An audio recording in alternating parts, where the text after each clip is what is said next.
everyone, and welcome back. All right, we have another amazing referral partner here with us today, and we have Adrian, your fairy debt mother, which how could you not love that, right? So, Adrian, thank you so much for being here today. Sure, welcome. I'm so happy to be here. And share some good information with your folks. We're excited for it. I'm telling you, I mean, there's not one person in this room that doesn't have something to do with debt, right? Debt exists everywhere. But here's a great thing, guys. Like always, we always have a free gift from our referral partners. Adrian has an amazing free gift for you. So wait until the end so that you can get that magic word to get that free gift. Because honestly, I got it. And as soon as I got it, I started laughing. I'm like, I love this. So definitely stick around to the end. So, Adrian, in your own words, if you can, just tell us more about, what is the Fairy Debt Mother? It's such a fun brand. I've got sparkles. I can do wands. I can do all sorts of cool stuff in my branding. But, I've got decades of experience in the banking industry. And I was seeing people who were just broken in debt and struggling and just didn't know where to go. And even people who were very high earners, they just didn't quite know where the ceiling was. And, they were getting off track. And I thought, I can help these people. And so I've developed like custom programs and spreadsheets and mini courses and probably more stuff to come just because I'm so passionate about helping these people and especially women because, I was a working woman with three kids, working a full time job, running a side hustle. I was also a scout leader. Yeah, my life was crazy for a couple of decades there. And I didn't have time to track every penny. I didn't have time to manage a strict budget. That's what most traditional financial consultants do. And I'm like, who are you kidding? I can't do that. So I came up with a system where you can just make a few simple tweaks and a couple of different changes, and it changes the whole picture. And it's like so cool to be able to see people go from, broke and confused and upset to have a clear path. And okay, step one, step two, step three. That is wonderful. I love that.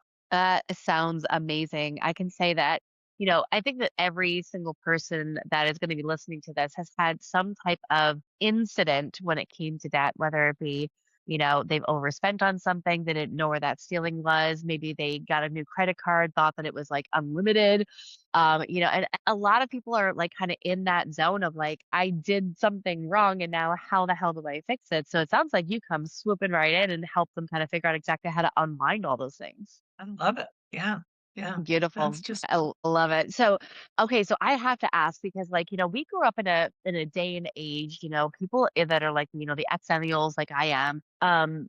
We grew up in a time where, we weren't taught about debt.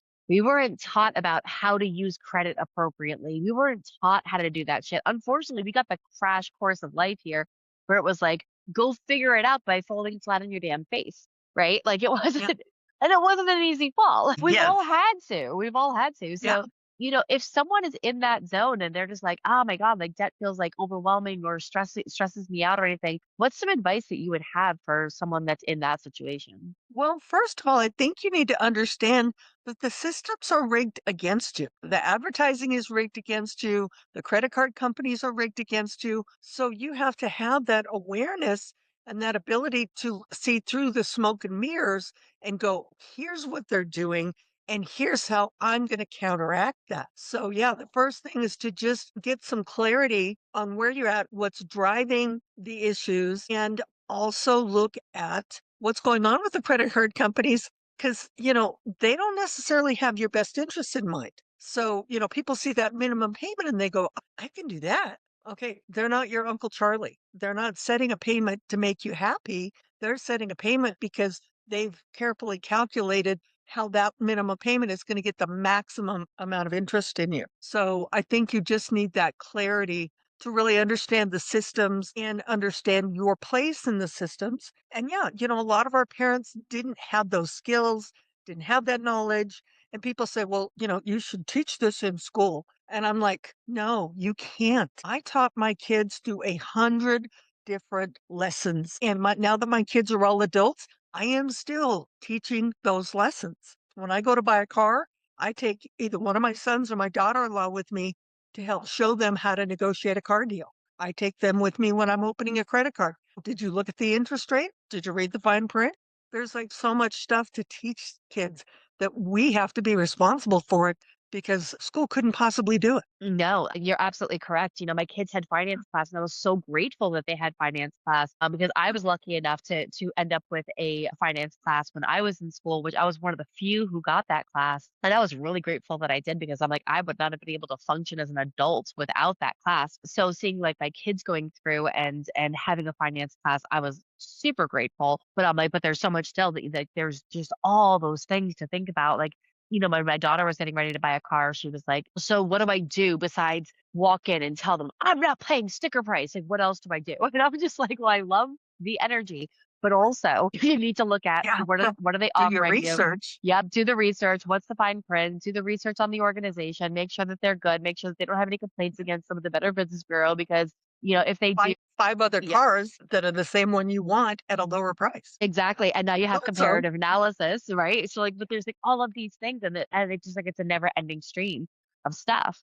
So, I mean, you're absolutely correct, is that we can teach them forever, and there's still gonna be 50 more lessons because every time we figure it out, they change the game, right? Yes, they do, and it is a game. So, yeah, I think just, being smart about it and really, I look at things that a lot of people aren't looking at. So, Yeah, having somebody who can just kind of dispassionately just crunch the numbers and go, "Okay, here's where your problem is, right here. This is what is going on.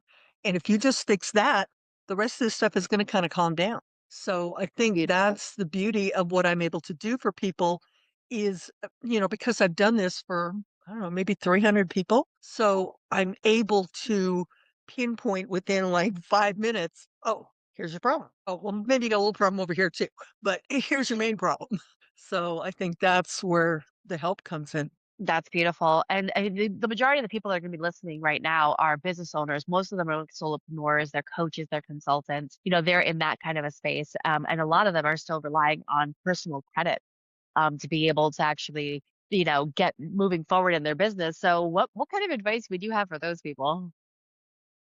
Yeah. Well, I really advocate separation of church and state. Absolutely. I practice that in my business after the first year of picking out McDonald's charges and, pool fees and whatnot. So, definitely separate, but also be aware and think about what you actually need versus what you think you need versus what the coaches are telling you need. So, I recently went through my tech stack and slashed and burned, and I saved $1,800 a year just by changing Amazing. some of my tech around, letting some stuff go. So really, especially if you're just starting out in business and you haven't had your first client, in my business, I was cash and carry until about a year ago. If I did not have the cash in my bank account for the thing, I couldn't have it. And no one ever says that anymore. When's Yep. the last time somebody said to you, "Oh, hey, you want this thing? You can't have it. You don't have the money for it." And it's Mhm. like, we're not programmed to listen to that anymore, but I think that's a really necessary step to have, necessary awareness to go, hey, I want a new car, but I'm going to have to make this car go for another year or so until I can save it for that. So I think Exactly. that's really helpful. But yeah, if you put your business on a cash basis, the whole world changes. The whole I world couldn't agree with changes. you more. Yep, I couldn't agree with you Yeah. more. I do the same thing. I say, like, I structure my business so I have a certain amount that I set aside that just stays in the business at all times, and there's a certain percentage of the income that comes into the business that it's like, okay, this amount is for taxes, this amount is for, the fees and everything else that I have to pay out for. This amount is for my team. This amount is specifically for savings for what we want to grow into for the business. And that money does not get touched. It's like there's money that's like it sits there and it stays there and it grows and it accrues Sacred and it money. does all the things.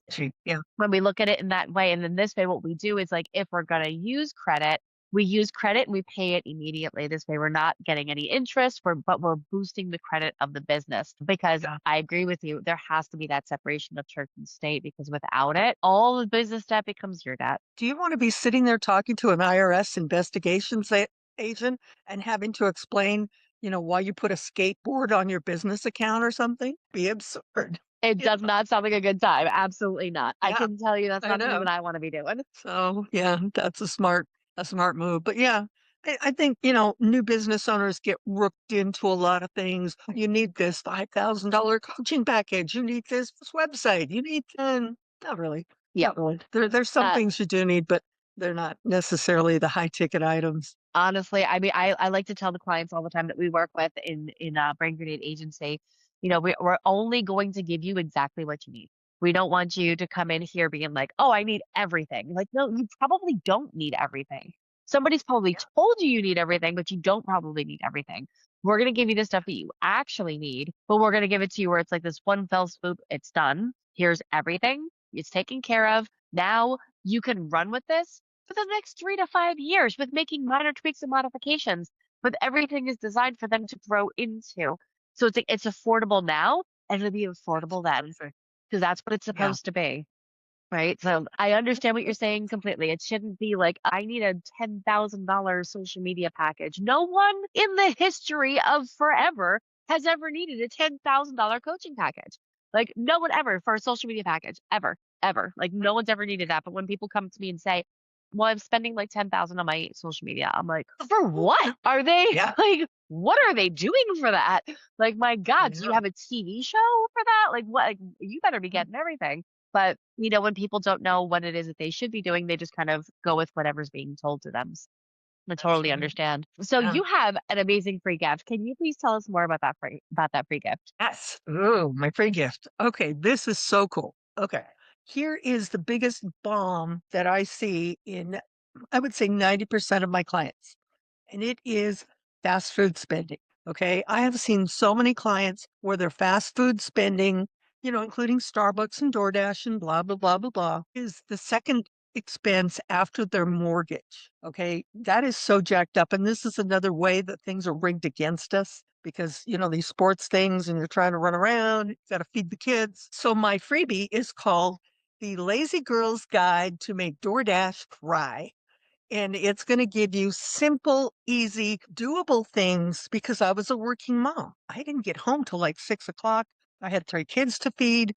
I managed to pull things together, and it doesn't have to be a gourmet meal. Hot dogs are fine, fish sticks are fine.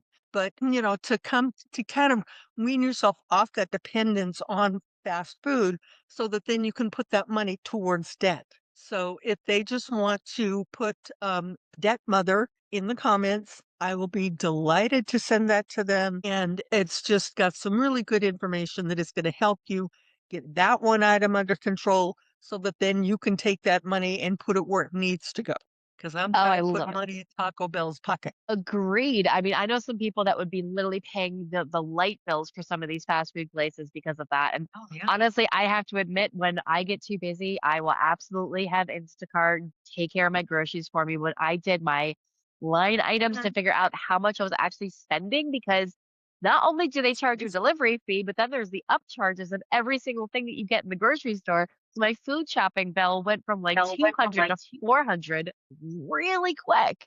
And I was like, okay, I need to make sure that I just make time to go to the grocery store myself. Yep. I honestly I think this is a great free gift. And in the And meantime, you got the air fryer, the Instant Pot, the crock pot all sitting on the counter doing nothing. exactly, exactly. I can tell you, like, honestly, like, Yeah. I'll have all my groceries get sent to me, and then at the end of the day, I'm too tired to cook.